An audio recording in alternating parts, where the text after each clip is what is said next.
Hello, I'm back with another video, and I hope you're all doing well. In this one, I'll be discussing 7 types of fertilizer that you can easily manufacture at home.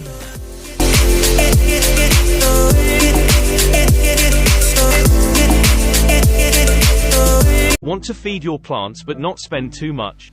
7 homemade fertilizer recipes. They're manufactured with stuff you might otherwise throw away. Some DIY fertilizers shouldn't be used on acidic or alkaline soil. Read the directions carefully. Don't forget that you won't need all of the items on the supply list or on the tool list. Choose the best homemade fertilizer for your plants and read the directions to find out which of these items you'll need to make it. 1. Make Epsom salt fertilizer. Dissolve in 1 gallon of water, dissolve 1 spoonful of Epsom salt. Perform a thorough shaking of the solution. Apply the solution to your plants in order to water them.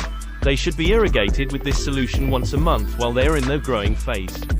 Epsom salt is effective because it contains magnesium as well as sulfate, both of which are necessary for plant growth.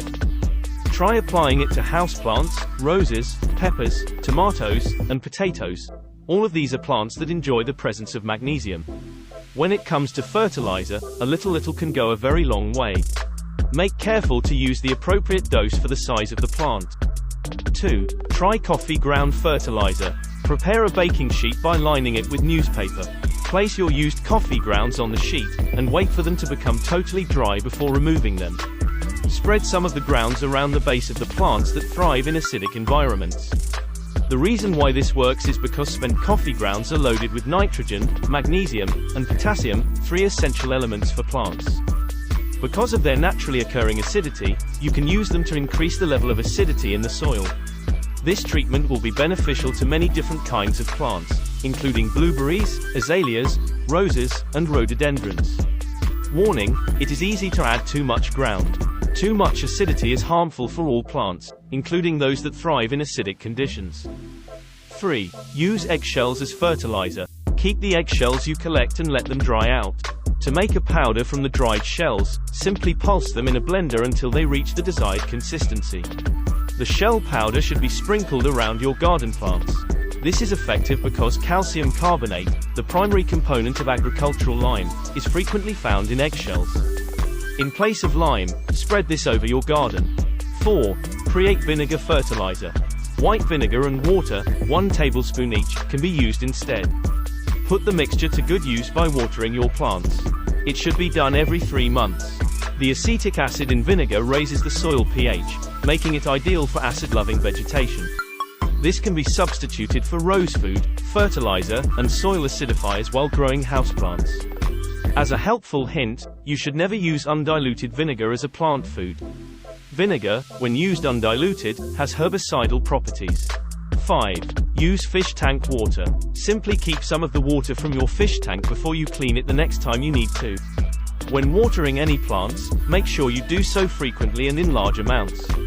This works because the water that has been used in a fish tank is rich in nitrogen and other nutrients that are necessary for plants to flourish. The usage of this can be substituted for the application of any other kind of fertilizer. 6. Employ fireplace ashes. Gather the ashes from the fireplace once they have cooled off. Fireplace ash should never be used when it is hot. Instead, sprinkle it over your garden beds and work it into the soil. Ash from a fireplace contains a significant amount of potassium as well as calcium carbonate. If the pH of your soil is off, adjusting it will help bring it closer to neutral, which will allow your plants to take in more of the nutrients that are already in the ground. You can substitute it for garden lime to use. Tips: if your soil is alkaline, do not use fireplace ash. If you don't want your hydrangeas to become pink, you shouldn't use it near acid-loving plants, either. 7. Make your own compost. Compostable materials such as leftover food, paper, and grass should be saved. Start a compost pile or container with them. You can hasten the composting process by adding water occasionally and turning the pile. Now that everything has decomposed into dark, rich soil, you can use it in your garden. Good for your plants, compost is full of beneficial nutrients and microbes. This organic amendment works wonders in the garden and should be used anywhere you plant.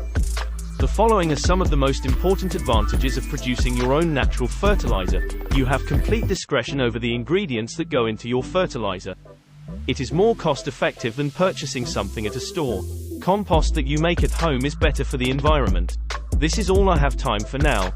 I sincerely hope that the material presented here will be useful to you in your day-to-day life.